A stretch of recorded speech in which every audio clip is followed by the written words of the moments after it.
ಭಾರತ ಮಾತೆಗೆ ಎಂದೆಂದಿಗೂ ಜಯವಾಗಲಿ. ಜೈ ಹಿಂದ್. ಪ್ರಿಯ ವೀಕ್ಷಕರೇ, ಎಲ್ರಿಗೂ ನಮಸ್ಕಾರ. ನಾನು ಬ್ರಿಗೇಡಿಯರ್ ಅಭಿಮನ್ಯು. ಲಕ್ಷಾಂತರ ಕೋಟ್ಯಾಂತರ ಜನರು ಭಾರತ ಸೇನೆಯಲ್ಲಿ ಸೇರಿ ಭಾರತದ ರಕ್ಷಣೆಗೆ ತಮ್ಮ ಪ್ರಾಣವನ್ನು ಮುಡಿಪಾಗಿಟ್ಟು ಸೇವೆ ಸಲ್ಲಿಸ್ತಾರೆ ಅಂತ ನಿಮಗೆಲ್ಲರಿಗೂ ಗೊತ್ತಿರೋ ವಿಷಯನೇ. ಆ ಲಕ್ಷಾಂತರ ಕೋಟ್ಯಾಂತರ ಜನಗಳಲ್ಲಿ ನಾನು ಒಂದು ಸದಸ್ಯನು ಅಂತೇಳಿ ಹೆಮ್ಮೆಯಿಂದ ಮತ್ತು ಗರ್ವದಿಂದ ಹೇಳ್ಕೊಳ್ಳೋದಕ್ಕೆ ಇಷ್ಟಪಡ್ತಾನೆ. ಈ 30 ವರ್ಷ ಕಾಲ ಸುದೀರ್ಘ ಸೇವೆಯಲ್ಲಿ ನನಗೆ ಆಡಳಿತ, ಪ್ರಜಾಪ್ರಭುತ್ವ, ರಾಜಕೀಯ ಮತ್ತು ಆಧ್ಯಾತ್ಮಿಕವಾಗಿ ಸಾಕಷ್ಟು ಅನುಭವಗಳಾಗಿದೆ. ಆಧ್ಯಾತ್ಮಿಕ ಯಾಕೆ ಅಂತ ಹೇಳಿದ್ರೆ, ಅಡಚಣೆಗಳು, ಸಮಸ್ಯೆಗಳು ಎಂಥ ಬುದ್ಧಿಶಾಲಿಗೂ ಬರುತ್ತೆ.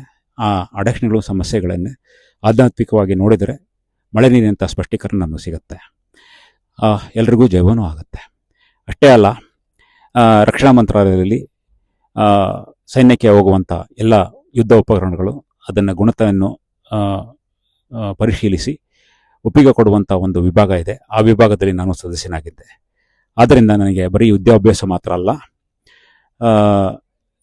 ವಿಜ್ಞಾನ, ತಾಂತ್ರಿಕ ಮತ್ತು ಗುಣತೆಯನ್ನು ಅಳವಡಿಸಲು ಒಂದು ಅನುಭವನೂ ಸಿಕ್ಕಿದೆ.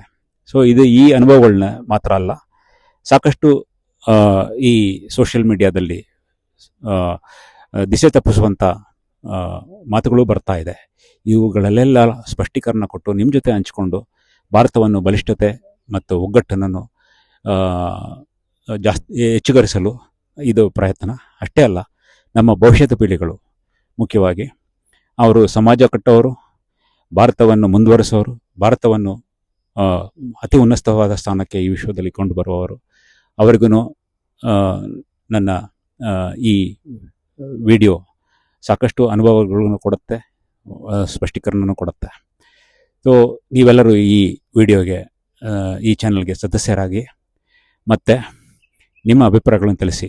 ನಾನು ಅಭಿಪ್ರಾಯಗಳಿಗೆ ಉತ್ತರ ಕೊಡಲು ಪ್ರಯತ್ನಿಸ್ತೇನೆ. ಅಕಸ್ಮಾತ್ ಉತ್ತರ ಕೊಡಲಿಕ್ಕೆ ಆಗಲಿಲ್ಲ ಅಂತ ಹೇಳಿದ್ರೆ, ಮುಂಬರುವ ಈ ವಿಡಿಯೋಗಳಲ್ಲಿ ಸಾಕಷ್ಟು ಸಂಶಯ ಇಲ್ಲದೆ ಒಂದು ಒಳ್ಳೆಯ ವಿಡಿಯೋಗಳನ್ನು ನಾನು ಪಬ್ಲಿಷ್ ಮಾಡೋದಕ್ಕೆ ಪ್ರಯತ್ನ ಪಡ್ತಾನೆ ಅಂತ ನಿಮ್ಗೆ ಆಶ್ವಾಸನೆ ಕೊಡ್ತಾ ಇದ್ದೇನೆ. ಎಲ್ರಿಗೂ ನಮಸ್ಕಾರ. ಭಾರತ ಮಾತೆಗೆ ಜಯವಾಗಲಿ. ಜೈ ಹಿಂದ್.